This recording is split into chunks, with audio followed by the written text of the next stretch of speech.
Hello and welcome back to yet another video on the Alejandro Hernandez podcast. This is going to be part 6 of my 8-episode series predicting the standings in all 8 divisions in football. I most previously did the AFC East. Now I'm doing the AFC West, which consists of the Kansas City Chiefs, the Denver Broncos, the Las Vegas Raiders, and the Los Angeles Chargers. And I believe this division, as well as the NFC North, are the 2 best divisions in football.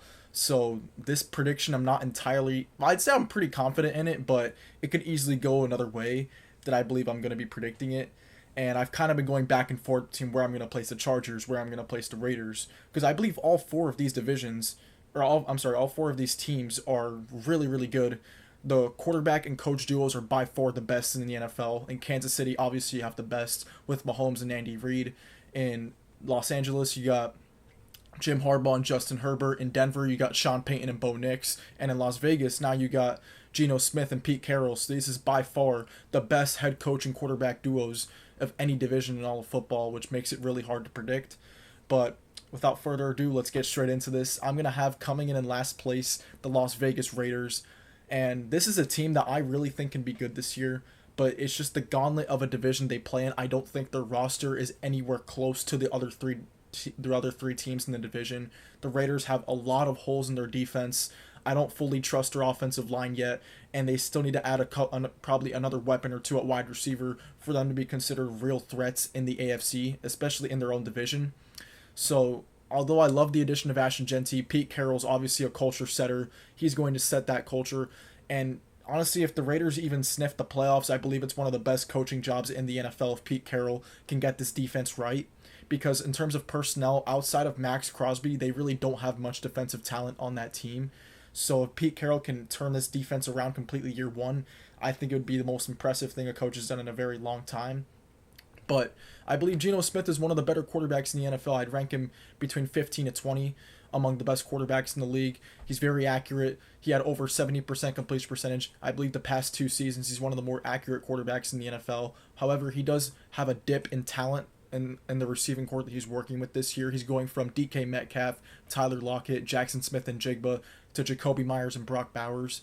And I do like Ashton Genty, but I do believe, I guess I don't want to say the hype isn't justified for Genty. The player itself, Ashton Genty's a great prospect, one of the better running back prospects to come out of college in the past couple of years, probably since Saquon or since Christian McCaffrey, Ezekiel Elliott, Leonard Fournette. He's one of those type of running back prospects, but I just don't fully trust the offensive line that's put in front of him. I don't think they're going to be good in terms of run blocking because they don't have that many pieces yet that are good on their offensive line just yet.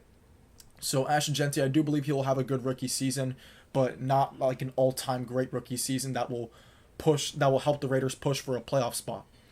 And Geno Smith is good, but I do believe he's the worst quarterback in his own division. I'd take Bo Nix over him. I'd take Justin Herbert over him. And I'd obviously take Patrick Mahomes over him. So with all that being said, I'm going to have the Raiders ranked last. I do believe they're going to be significantly better than last year, but just not quite ready yet to compete for playoff contention. So I'm going to have them coming in last place in the AFC West. Now, coming in 3rd place, missing the playoffs. This is going to be one of my hotter takes. I have the Los Angeles Chargers missing the playoffs this season. And these are predictions. The roster itself right now is pretty good, and I do believe this roster is capable of making the playoffs once again like they did last year. But I am predicting that the Chargers are going to have an injury-riddled season. They have Ladd McConkey on their team, who had suffered slightly with injuries last season. I don't think he missed any games, but he did have a couple tweaks in certain areas on his body. So I don't believe I think Ladd McConkey might suffer an injury this season. They have an aging old Keenan Allen, who's obviously injury-prone, as their wide receiver too. Then they have a ton of question marks with Quentin Johnston and Trey Harris. Are those guys going to be reliable pass catchers? Do they have good hands? Are they going to be letting Justin Herbert down? The tight end position is kind of weak. I believe they have Will Dissly as their starting tight end. They did draft a Marion Hampton in the 1st round. I do believe he's going to have a good impact his rookie season. However, they also just lost Rashawn Slater this training camp, which I believe is huge for this team. He is Justin Herbert's blindside protector.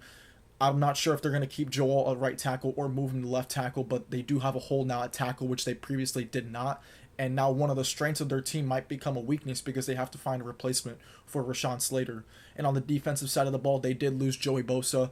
Their best player on their defensive line is Khalil Mack, who's already towards the end of his prime, if not already out of his prime. And they have some talented young players in the secondary, but I don't think the Chargers are going to repeat as the number one scoring defense in the NFL. So I believe a lot of pressure this season is being shifted onto Justin Herbert's shoulders. And honestly, with the amount of crowded AFC teams that are going to be good this year, I just have the Chargers slightly missing the cut because I do believe injuries are going to play a huge factor on their season. And although I love Jim Harbaugh, I love Justin Herbert, I just don't see them being successful this season. They're going to be around 8 to 9 wins in my opinion, but they're just going to be right outside that AFC playoff picture on the outside looking in. I have them behind the teams like the Patriots, the Bengals, the Broncos, who I'm going to talk about further now in this video.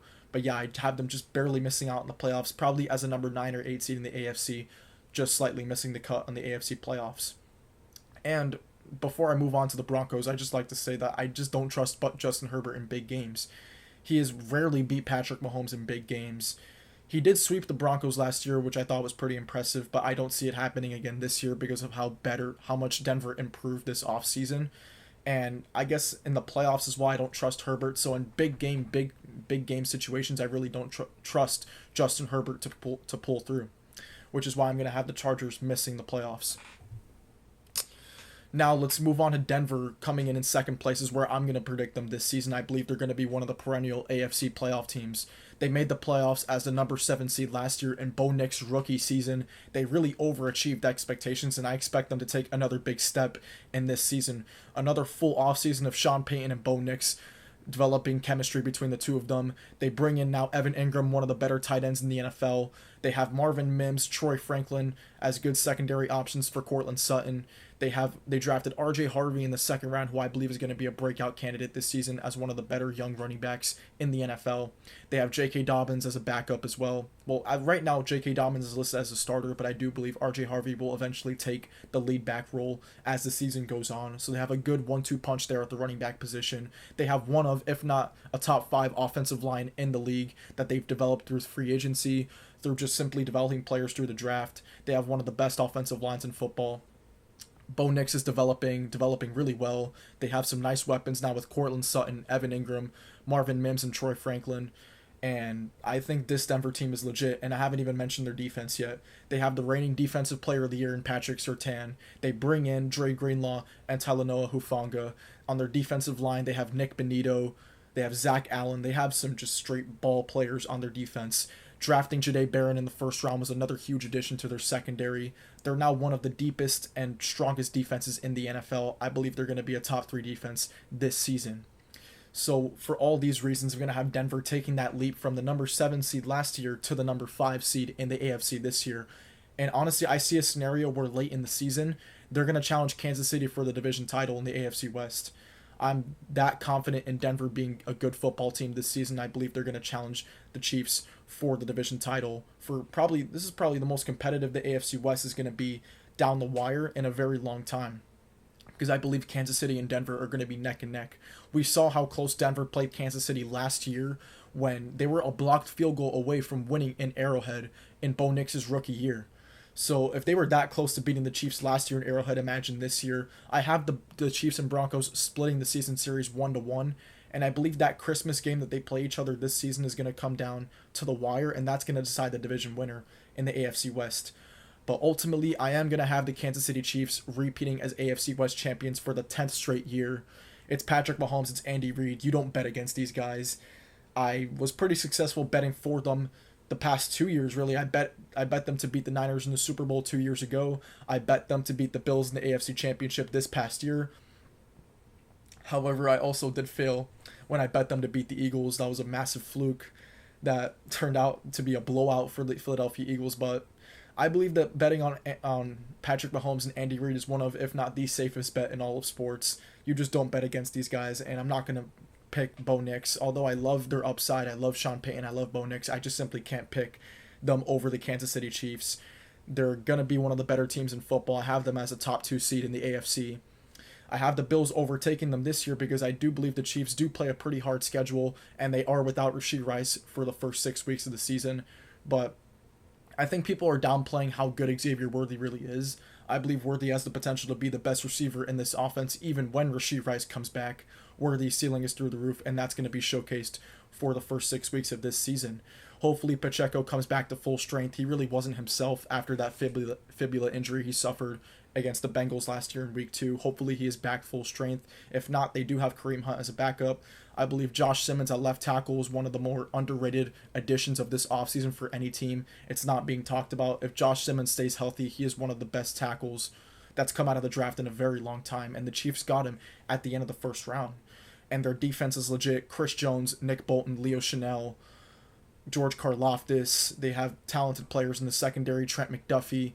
Their defense is legit. They have Steve Spagnuolo. Situational football, the Chiefs are without a doubt the best team in the NFL. So in these big games that they've played in over so many years, it just doesn't faze them. They're not scared of any moment of any team, and I believe they're going to repeat as AFC West champions. And that is going to be it for this prediction for this division. Let me just quickly summarize my predictions for this division. I'm going to have the AFC West. Actually, I'm going to have just predictions for the AFC West. I'm going to have the Las Vegas Raiders coming in last place, winning about 6 to 7 games once again, like how I had the Miami Dolphins.